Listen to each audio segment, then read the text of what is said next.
জামদানি শাড়ি শাপলা ফুলে the queen of Bengal Mithila miss ইউনিভার্সের ৭৪তম আসর বসেছে থাইল্যান্ডে, যেখানে বাংলাদেশের প্রতিনিধিত্ব করছেন তানজিয়া জামান মিথিলা।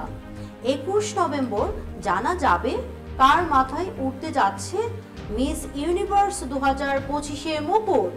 তার আগে প্রতিদিনই বিভিন্ন সেশনে প্রতিযোগীদের নেওয়া হচ্ছে নানা পরীক্ষা। ১২১টি দেশের প্রতিযোগিতারা হাটের নিজ নিজ দেশের ন্যাশনাল কস্টিউম পরে বিশ্বের সামনে দেশের সংস্কৃতি ও ঐতিহ্য তুলে ধরার জন্য মিথিলা বেছে নিয়েছেন বাংলাদেশের অন্যতম শ্রেষ্ঠ শিল্প জামদানি শাড়ি। তার জাতীয় পোশাকটি দেশের রাজকীয় ঐতিহ্য তুলে ধরেছে।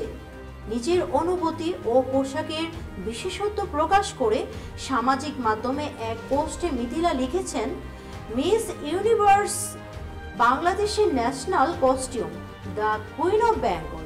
তিনি বলেন, এটি এমন একটি কাপড় যার প্রতিটি সুতায় রয়েছে শিল্পকলা, নিষ্ঠা এবং চিরন্তন কমনীয়তা। এই বিশেষ শাড়িটি সম্পূর্ণ হাতে তৈরি এবং এটি বুনতে সময় লেগেছে ১২০ দিনেরও বেশি। শাড়িটির ডিজাইনার হলেন আফরিনা সাদিয়া সৈয়দা। মিথিলার পরা এই জামদানি শাড়িতে ফুটে উঠেছে স্নিগ্ধ শাপলা মোটিভ। শাপলা হলো বাংলাদেশের জাতীয় ফুল। শুধু পোশাকেই নয়, মিথিলার সোনার গহনাতেও শোভা পাচ্ছে একই শাপলা ফুল। ৬ ইয়ার্স স্টোরি লরা খান এই নকশা করেছেন। আগে ২০১৩ সালে ইউনেস্কো এই প্রাচীন শিল্পকলাকে মানবতার এক অমূল্য সাংস্কৃতিক ঐতিহ্য হিসেবে স্বীকৃতি দিয়েছে, যা জামদানির চিরন্তন সৌন্দর্য এবং কারুশিল্পকে বৈশ্বিকভাবে উদযাপন করে।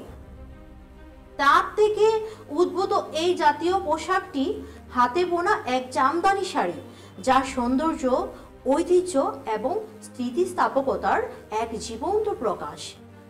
এর ঐতিহ্য শুরু হয় ১৭ দশকের মুঘল যুগ থেকে। সেই সময় জামদানি ছিল রানী ও অভিজাতদের কাছে মূল্যবান। মিথিলার এই পোশাকটি তৈরিতে ব্যবহার হয়েছে সেরা সুতির তন্তু। এটি সজ্জিত হয়েছে স্বর্ণালী জরি মোটিফে।